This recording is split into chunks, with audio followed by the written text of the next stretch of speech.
तो students chemistry 9th में आज हमारा लेक्चर नंबर 25 है और आज हमने जो टॉपिक डिस्कस करना है वो है इंटरमॉलिक्यूलर फोर्सेस के जो मॉलिक्यूल्स के दरमियान जो फोर्सेस पाई जाती हैं। इससे पहले हमने जितने भी जो फोर्सेस डिस्कस किए हैं वो थी एटम्स के दरमियान, मतलब जितने हमने बॉन्ड डिस्कस किए, कोवेलेंट बॉन्ड डिस्कस किया, आयनिक बॉन्ड डिस्कस किया, coordinate covalent bond, metallic bond.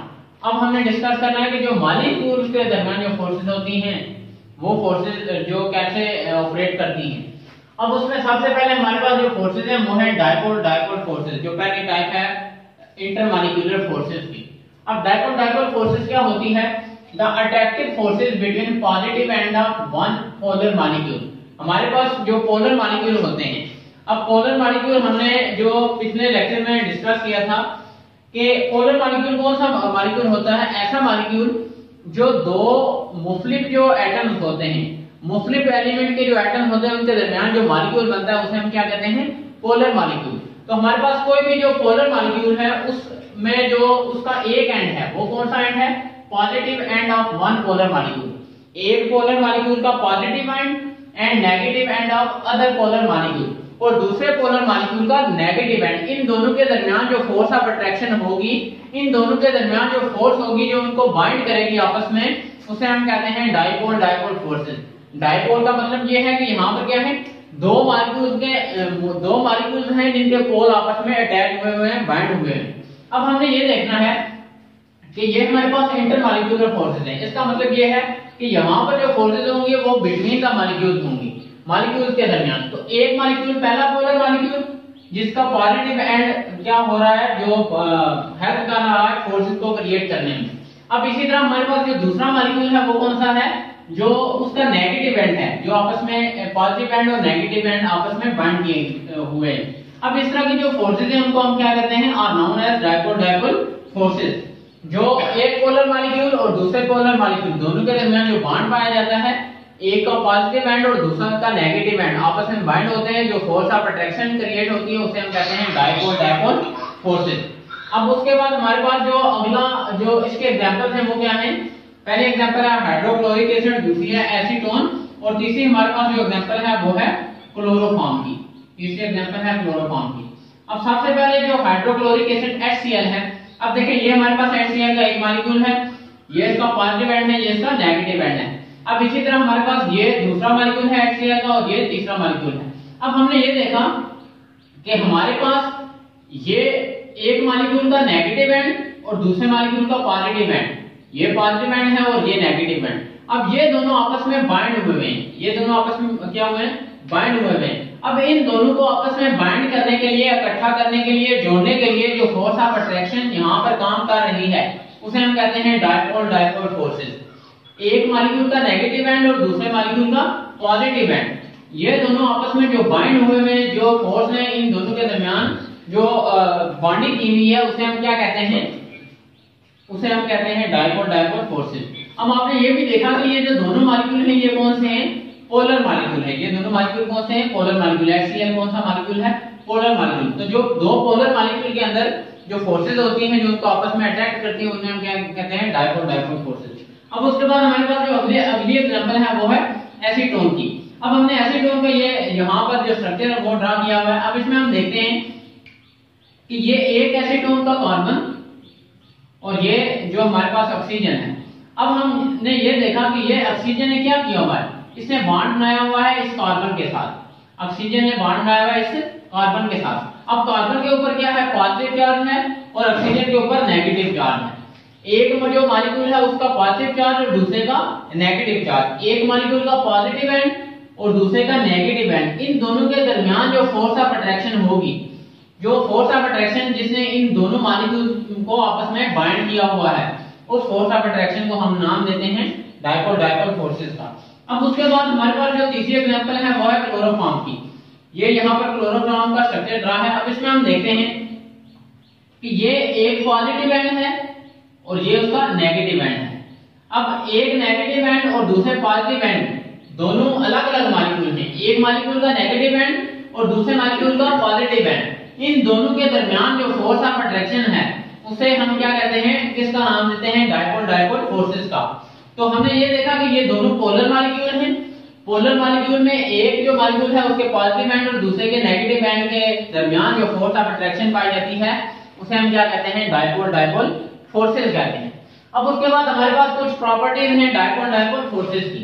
अब पहली प्रॉपर्टी क्या है, dipole dipole forces are found in all polar molecule, कि ये फोर्सेस पाई जाती हैं जितने भी हमारे पास पोलर मॉलिक्यूल मौजूद हैं उन सब में ये पाई जाती हैं, चाहे वो हाइड्रोक्लोरिक एसिड है, चाहे वो एसीटोन है, चाहे वो हमारे पास जो मॉलिक्यूल है वाटर मॉलिक्यूल है, हमारे पास हाइड्रोजन सल्फाइड है, हमारे पास क्लोरोफॉर्म है, जितने भी पोलर मॉलिक्यूल हैं उनमें डायपोल डायपोल फोर्सेस पाई जाती हैं। अब उसके बाद हमारे पास दूसरी प्रॉपर्टी है वो क्या है, due to greater distance among the molecules, के मॉलिक्यूल्स के दरमियान जो डिस्टेंस जो ज्यादा होता है। अब ज्यादा डिस्टेंस किसमें होता है, कौन से मॉलिक्यूल्स में, जो गैस के मॉलिक्यूल होते हैं, क्योंकि गैस के मॉलिक्यूल के अंदर डिस्टेंस क्या होता है, ज्यादा होता है।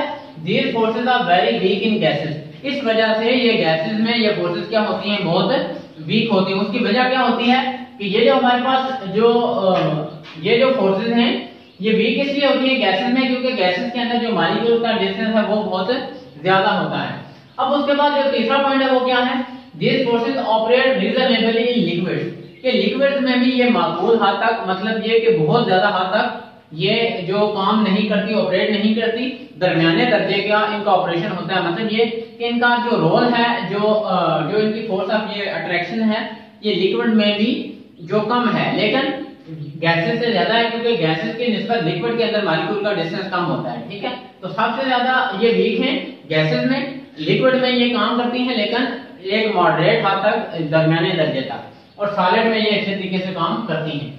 अब तीसरी की जो चौथी प्रॉपर्टी है वो क्या है, they are approximately 1% as effective as a covalent bond, कि कोवेलेंट बॉन्ड के मुकाबले में ये सिर्फ तकरीबन 1% इफेक्टिव है। मतलब ये कि इनका असर कोवेलेंट बॉन्ड के मुकाबले में सिर्फ 1% है। मतलब ये इनकी जो स्ट्रांगनेस है वो कोवेलेंट बॉन्ड के नतीजे में सिर्फ 1% ये स्ट्रांग है, इनफ स्ट्रांग है कोवेलेंट बॉन्ड की निस्बत। अब उसके बाद इनकी अगली प्रॉपर्टी है वो क्या है, द थर्मोडायनामिक प्रॉपर्टीज।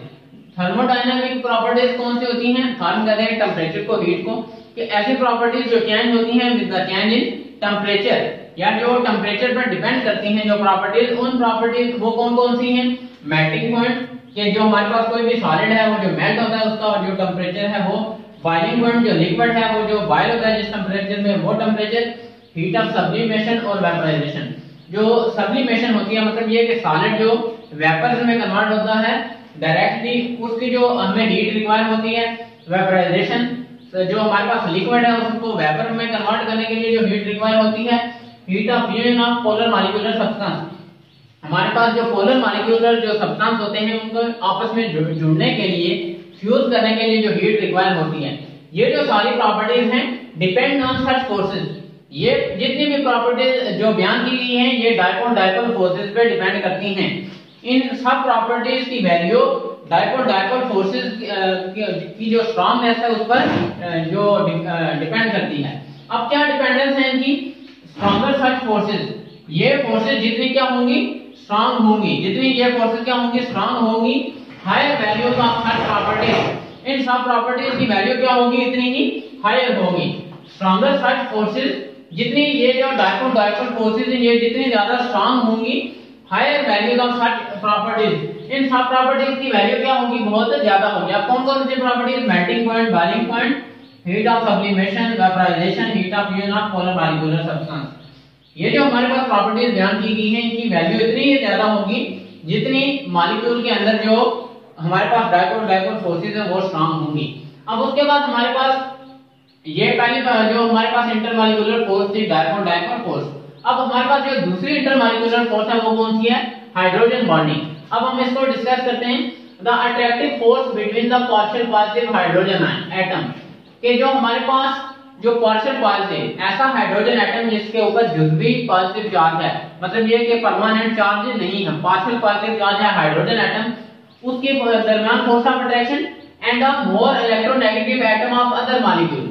और अब ये जो हमारे पास पार्शियल पॉजिटिव हाइड्रोजन एटम है ऑफ वन मॉलिक्यूल, ये एक मॉलिक्यूल है, अब दूसरे मॉलिक्यूल का क्या है, and a more electronegative atom of another molecule, जो दूसरा मॉलिक्यूल है उसका जो इलेक्ट्रोनेगेटिव एटम है, इनके दरमियान जो फोर्स ऑफ अट्रैक्शन पाई जाती है इज कॉल्ड हाइड्रोजन बॉन्डिंग। उसे हम क्या कहते हैं? हाइड्रोजन बॉन्डिंग या हाइड्रोजन बॉन्ड कहते हैं। वो फोर्स ऑफ अट्रैक्शन जो हाइड्रोजन एटम, ऐसा हाइड्रोजन एटम जिसके ऊपर पार्शियल पॉजिटिव चार्ज है एक मॉलिक्यूल का, उसके दरमियान और दूसरे मॉलिक्यूल का जो इलेक्ट्रोनेगेटिव एटम है उसके दरमियान जो फोर्स ऑफ अट्रैक्शन पाई जाती है उसे हम क्या कहते हैं? हाइड्रोजन बॉन्ड कहते हैं। अब इसके एग्जांपल हमारे पास जो मुख्तलिफ हैं, जो ये कौन कौन से मॉलिक्यूल में पाया जाता है? अमोनिया में पाया जाता है, इसी तरह वाटर में पाया जाता है और हाइड्रोजन फ्लोराइड में। अब आपने एक बात जो याद रखनी है हाइड्रोजन बॉन्डिंग को समझने के लिए कि ये उन मॉलिक्यूल में पाया जाता है जिनमें जो एक एटम होता है वो क्या होता है? More electronegative. एक एटम हाइड्रोजन एटम होता है और दूसरा मोर इलेक्ट्रोनेगेटिव एटम होता है। मतलब ये एक ऐसा एटम जिसकी इलेक्ट्रोनेगेटिविटी बहुत ज्यादा होती है। और ये पोलर मॉलिक्यूल में जो ज्यादातर हम देखते हैं कि ये जो इलेक्ट्रोनेगेटिव एटम होते हैं जैसा कि नाइट्रोजन है, ऑक्सीजन है, फ्लोरीन है, क्योंकि इनकी इलेक्ट्रोनेगेटिविटी बहुत ज्यादा है तो ये क्या करते हैं कि इनके दरमियान इलेक्ट्रॉन का वो पेयर जो शेयर होता है उन्हें ये ज्यादा अपनी तरफ अट्रैक्ट कर लेते हैं, उसे ये ज्यादा अपनी तरफ खींच लेते हैं। अब उस जो इलेक्ट्रॉन को अपनी तरफ खींचने की वजह से इन इलेक्ट्रोनेगेटिव एलिमेंट के ऊपर जो चार्ज आता है वो कौन सा आ जाता है? Negative charge. इसकी वजह से जो हमारे पास बॉन्ड बनता है वो कौन सा बॉन्ड बनता है? Hydrogen bond. लेकिन आपने ये बात याद रखनी है कि ये जो हम डिस्कस कर रहे हैं ये हम एक ही मॉलिक्यूल के अंदर डिस्कस करते हैं, लेकिन हाइड्रोजन बॉन्डिंग जो होती है ये दो मॉलिक्यूल के दरमियान डेवलप होती है। वो हम इंशाल्लाह उसकी एग्जांपल में डिस्कस करेंगे। तो आपने सिर्फ ये बात याद रखनी है कि जो एक हाइड्रोजन एटम जो एक मॉलिक्यूल का है और दूसरे मॉलिक्यूल का जो इलेक्ट्रोनेगेटिव एटम है उनके दरमियान जो फोर्स ऑफ अट्रैक्शन पाई जाती है उसे हम हाइड्रोजन बॉन्डिंग कहते हैं। हाइड्रोजन बॉन्डिंग क्यों डेवलप होती है? क्योंकि हमने पहले डिस्कस किया था पोलर मॉलिक्यूल में कि जो हाइड्रोजन है जब किसी भी दूसरे जो मॉलिक्यूल के साथ किसी भी दूसरे एटम के साथ जब बॉन्डिंग करती है तो दूसरा एटम अगर ज्यादा इलेक्ट्रोनेगेटिव होगा तो वो इलेक्ट्रॉन को जो इलेक्ट्रॉन का जो पेयर जो शेयर होगा उसे ज्यादा अपनी तरफ खींच लेगा, जिसकी वजह से उस एटम के ऊपर जो इलेक्ट्रॉन को अपनी तरफ अट्रैक्ट करेगा पार्शियल नेगेटिव चार्ज और हाइड्रोजन के ऊपर पार्शियल पॉजिटिव चार्ज आ जाता है। अब इसी की वजह से दो मॉलिक्यूल के दरमियान जो फोर्स ऑफ अट्रैक्शन आती है उसे हम क्या कहते हैं? Hydrogen bonding. अब उसके बाद हम आगे डिस्कस करते हैं कि कौन कौन से जो एस्पेक्ट हैं जो हमें कंसीडर करने चाहिए जब हम हाइड्रोजन बॉन्डिंग को डिस्कस करते हैं। हम डिस्कस कर रहे हैं हाइड्रोजन बॉन्डिंग। अब हाइड्रोजन बॉन्डिंग में आगे जो आपने चीजें याद रखनी है वो क्या है कि a hydrogen bond is represented by dotted lines, कि हमारे पास जो डॉटेड लाइन होती है उससे हम रिप्रेजेंट करते हैं हाइड्रोजन बॉन्ड को। मतलब ये ऐसी हमारे पास लाइन होती है जिसे हम रिप्रेजेंट करते हैं हाइड्रोजन बॉन्ड को, दो जो मॉलिक्यूल के दरमियान हाइड्रोजन बॉन्ड पाया जाता है। अब उसके बाद it is not strong as covalent bond, कि ये बॉन्ड कोवलेंट बॉन्ड की तरह स्ट्रॉन्ग नहीं होता। जैसे हमने डिस्कस किया डायपोल डायपोल फोर्सेस वो स्ट्रॉन्ग फोर्सेस हैं तो ये इतनी स्ट्रॉन्ग नहीं होती। अब उसके बाद जब हम जो हाइड्रोजन बॉन्ड जब दो मॉलिक्यूल के दरमियान बनता है तो कुछ हमारे पास एस्पेक्ट हैं, कुछ पहलू हैं जिसे हमने कंसीडर करना है, जिसे हमने जो याद रखना है वो क्या है? उनमें पहला ये है hydrogen atom is linked to another atom of highly electronegative element, कि हाइड्रोजन एटम जो दूसरे एटम के साथ लिंक करता है, जो जुड़ता है, मतलब एक जो मॉलिक्यूल का हाइड्रोजन एटम है वो दूसरे मॉलिक्यूल के साथ जुड़ रहा है, तो हाइड्रोजन एटम जिस एटम के साथ जुड़ेगा वो क्या होना चाहिए? वो एटम होना चाहिए ऑफ हाई इलेक्ट्रोनेगेटिव एलिमेंट। वो ऐसे एलिमेंट का होना चाहिए जिसकी इलेक्ट्रोनेगेटिविटी बहुत ज्यादा हो। हाइड्रोजन एटम ऐसे एटम के साथ लिंक करना चाहिए जिसकी इलेक्ट्रोनेगेटिविटी क्या हो? बहुत ज्यादा हो।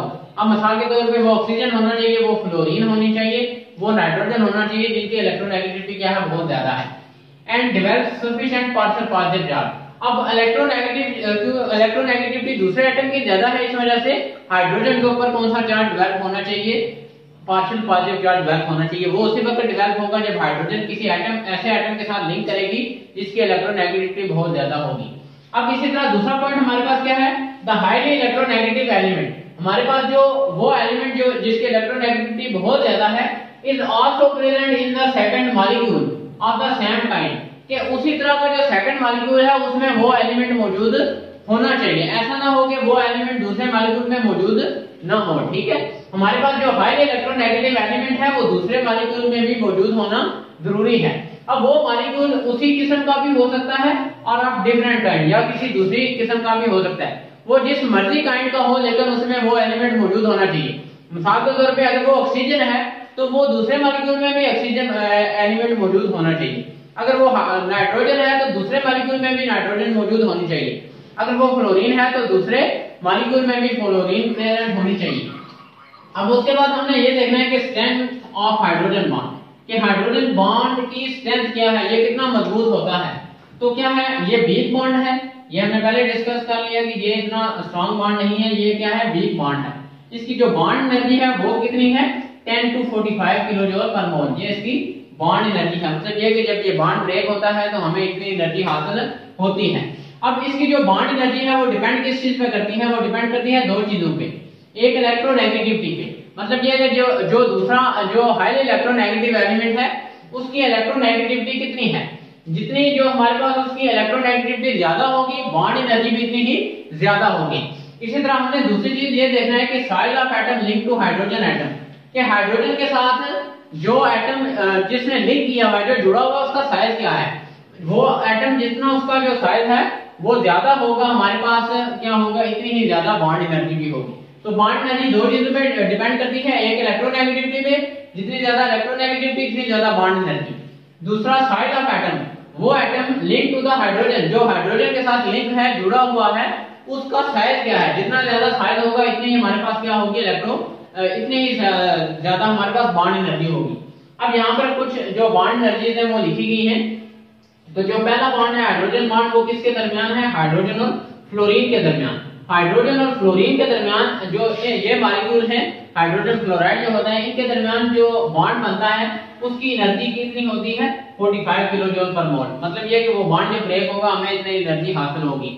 अब हाइड्रोजन और ऑक्सीजन के दरमियान बॉन्ड है, अगर जैसा कि वाटर मॉलिक्यूल के अंदर, तो हमारे पास 25 किलो जूल पर मोल जो बॉन्ड एनर्जी है जो हमें हासिल होती है जब बॉन्ड ब्रेक होता है। अब इसी तरह हाइड्रोजन और नाइट्रोजन के दरमियान जैसे कि NH3 में बॉन्ड है, अगर ये बॉन्ड मौजूद है तो हमारे पास 13 किलो जूल पर मोल हमें एनर्जी हासिल होगी जब वो बॉन्ड टूटेगा। तो ये बॉन्ड एनर्जी थी जो लिखी गई थी। तो आज के टॉपिक में हमने डिस्कस किया डायपोल फोर्सेस के, एक पोलर मॉलिक्यूल और दूसरे पोलर मॉलिक्यूल के दरमियान जो फोर्सेस पाई जाती हैं उन्हें हम कहते हैं डायपोल फोर्सेस। उसके बाद हमने उनके कैरेक्टरिस्टिक्स डिस्कस किए कि वो सारे पोलर मॉलिक्यूल में पाए जाते हैं। गैसेस में क्योंकि डिस्टेंस ज्यादा होता है मॉलिक्यूल में, फोर्सेस इसमें ज्यादा है, वो वीक होती हैं। वो जो दरमियाने जो दर्जे तक मॉडरेट भी क्या करती हैं, ऑपरेट करती हैं लिक्विड में। उसके बाद वो सिर्फ 1% इफेक्टिव है कोवलेंट बॉन्ड की निस्बत। उसके बाद हमने लास्ट प्रॉपर्टी ये डिस्कस की कि जितनी भी थर्मोडायनामिक प्रॉपर्टीज हैं वो melting point, boiling point, heat of sublimation, vaporisation या फिर heat of fusion of polar molecular substance, ये सब डिपेंड करते हैं डायपोल फोर्सेस पे। जितनी ज्यादा डायपोल फोर्सेस स्ट्रांग होगी इतनी ही ज्यादा जो ये थर्मोडायनामिक प्रॉपर्टीज की वैल्यू भी होगी। उसके बाद हमने डिस्कस किया हाइड्रोजन बॉन्डिंग, कि हाइड्रोजन एटम के दरमियान एक मॉलिक्यूल के और दूसरे मॉलिक्यूल का जो इलेक्ट्रोनेगेटिव एटम है, इनके दरमियान जो फोर्स ऑफ अट्रैक्शन है इसे हम कहते हैं हाइड्रोजन बॉन्डिंग, इसे हम कहते हैं हाइड्रोजन बॉन्ड। हमने डिस्कस किया हाइड्रोजन बॉन्ड पोलर मॉलिक्यूल में पाया जाता है, क्योंकि पोलर मॉलिक्यूल में एक हमारे पास इलेक्ट्रोनेगेटिव जो एलिमेंट होता है जिसके ऊपर पार्शियल नेगेटिव चार्ज होता है, और हाइड्रोजन के ऊपर पार्शियल चार्ज होता है क्योंकि जो इसकी इलेक्ट्रोनेगेटिविटी क्या होती है, कम होती है। उसके बाद हमने डिस्कस किया इसकी रिप्रेजेंटेशन डिस्कस की, हमने इसके कुछ एस्पेक्ट थे वो डिस्कस किए, हमने इसकी स्ट्रेंथ डिस्कस की। तो इंशाल्लाह हम नेक्स्ट टॉपिक में जो एग्जांपल्स हैं हाइड्रोजन बॉन्डिंग की वो डिस्कस करेंगे। तब तक के लिए इजाजत दीजिए, अल्लाह हाफिज।